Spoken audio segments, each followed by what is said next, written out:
Good morning and welcome to Rising, and you better not pout, you better not cry, because Santa Claus is coming to town, Niall. That's what I've heard. I thought you were going to sing it, Robby, but you just decided to give a poetic rendition. You know, I was making rather merry last night. Were you? You're carousing again. At a holiday party, and it was a lot of fun, and now we are here in the morning living with our choices, living with our excess of eggnog, so to speak. Why I was fresh as a daisy, Robby, having lived more virtuously last night. But it's good to see you. Our friend Lindsay is a little unwell, but yes. We hope she gets better soon, and I'm glad to be unexpectedly in your company. Glad to have you with me. So, coming up on Rising, FBI Deputy Director Dan Bongino has announced that he's exiting the Bureau in January, and President Trump hinted at why. Plus, Piers Morgan pressed Candace Owens over her theories about Charlie Kirk's assassination and TPUSA employees engaging in a cover-up. And a new poll shows Congresswoman Alexandria Ocasio-Cortez leading Vice President J.D. Vance in a hypothetical 2028 matchup. Ocasio-Cortez even had some words for the VP. But first of all, Robby, why don't you get us going? What is in your radar? Well, Senator Bernie Sanders, the independent Democrat from Vermont and crusading leftist leader, is proposing a moratorium on new data centers because he says that artificial intelligence is coming along too quickly and that we need time for democracy to catch up.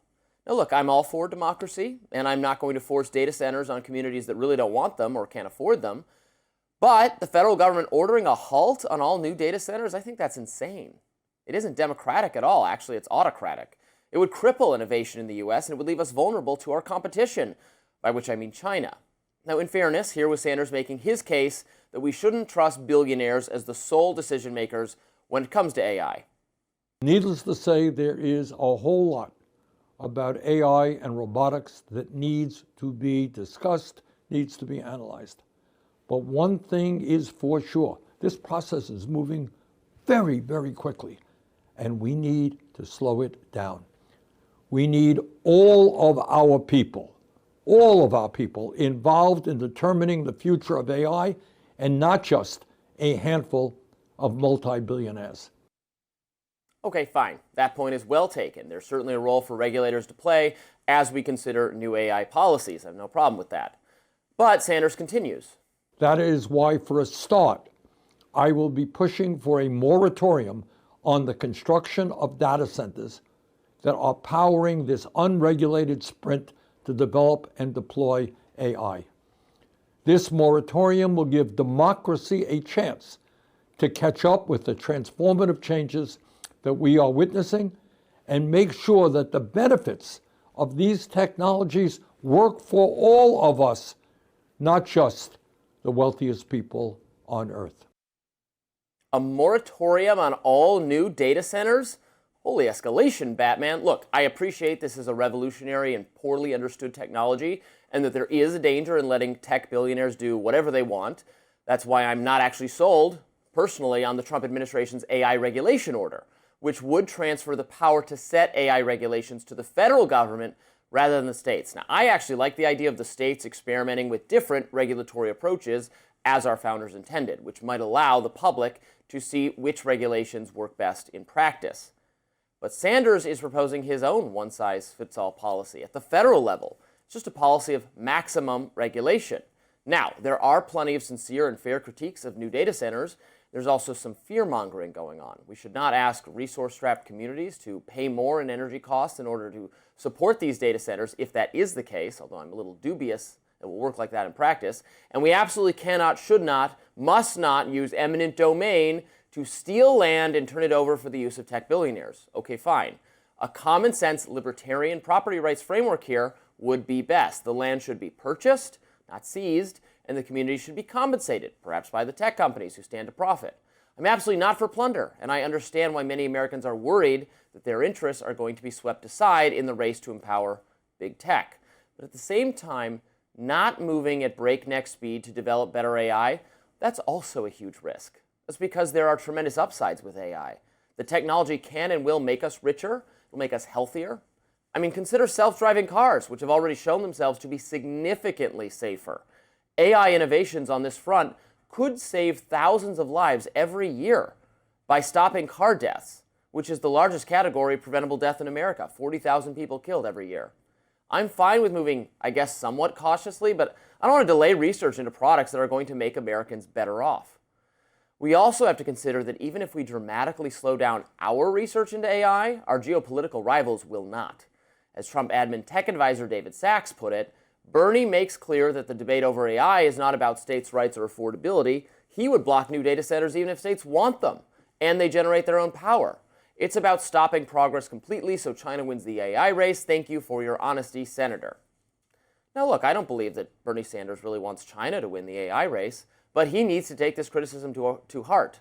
Our enemies are not overly concerned about making sure democracy has time to catch up with AI. And a new global order led by a more advanced China would be a grave threat to the U.S. and to U.S. democracy. We need to win this race. There's just no way around it. But I would also quibble with Sanders' suggestion that he's actually pushing the pro-democracy agenda. Again, when he says he wants democracy to catch up, what he's really saying is he wants tech to slow down, even if that's contrary to the people's wishes. What if Americans want to beat China? What if they want better technology and they're willing to make that trade-off, which is necessary to truly empower AI? If they vote against him, will he stand down? It's also weird to me, and not particularly democratic, to say that the federal government should nuke one technology so that its competitors can catch up?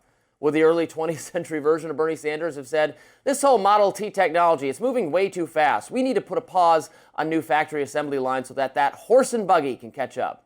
Because, democracy? Obviously that wouldn't make any sense, nor does a nationwide, federally imposed moratorium on new data centers. I'm all on board with proceeding cautiously again, but halting all progress is not caution, it is itself recklessness. Interesting one, Robby. I don't entirely disagree. I think that there is obviously a risk in stopping everything completely, and I do take your point that America's rivals, notably China, are really trying to accelerate to maximum speed on this. I am broadly more sympathetic to Bernie Sanders than you are, but also more so in this specific case, because it seems to me the ramifications of AI are so sweeping and so vast that actually cramping the speed of its development or its expansion seems plausible to me. I mean, I was looking at a report, I think it was from McKinsey, talking about, between 3 and 14% of the whole global workforce could have to retrain and find new jobs as AI just sort of scythes through. On the democracy question, we obviously have the issue of deep fakes or other ways where elections could be at least potentially influenced by the misuse of AI to sort of break down that distinction between what's real and what's fake. So I think there are real concerns here, even as there is the issue that we're now in a global race, and how do we balance those competing imperatives? Right. I mean, in terms of the fake and misinformation and that, representing, if it gets to the point where we can truly represent someone's words or misrepresent them, that's fraud and that's illegal, and there could be an additional regulatory framework to punish and prevent that. So no problem there. The workforce displacement, yes, there will be tremendous impact on the workforce, but there will also be new jobs created as the result of this technology, freeing up. If all of us just doing the same jobs forever was good, then we'd all be working in the farmlands, right, instead of the factories. So that's not so persuasive to me. And I know there is a lot of fear. This new book, If Anyone Builds It, We All Die, or something, is the name of the. Well, that's too late, because again, China is going to build this. So do you want us to build it, or do you want them to build it? And then the concerns I'm seeing that I really did want to address with this one was the data centers everywhere. And there's this idea that they're increasing energy costs, water costs in the areas where they come to be, although I was seeing some data showing that they're actually lowering energy costs for a complicated reason we probably don't have time to get into. So that could be a good thing then, if having their presence. I'm not going to seize people's lands to give tech billionaires more. Absolutely not. I'm totally against eminent domain. If these things are coming in against the wishes of people who are the property owners and making that's a trade-off that's just going to directly harm someone. Fine to address that. But again, Bernie was coming from we need to slow this technology down place, and that's where I part ways. I'm not We can't have Ludditism here. We can can't. mitigate harms if it's causing harms as we proceed, but we got to proceed. We can't have Ludditism. I would be curious about that data on the energy point because, I mean, even water use alone is vast. 5 million gallons a day, some of these places, and then all the processing power needed for AI. I mean, it seems on its face like it would increase energy costs to me, but I'd certainly be open to looking at that other data. Well, next up, FBI Deputy Director Dan Bongino announced he's stepping down from his role, and we'll be right back with reactions to that.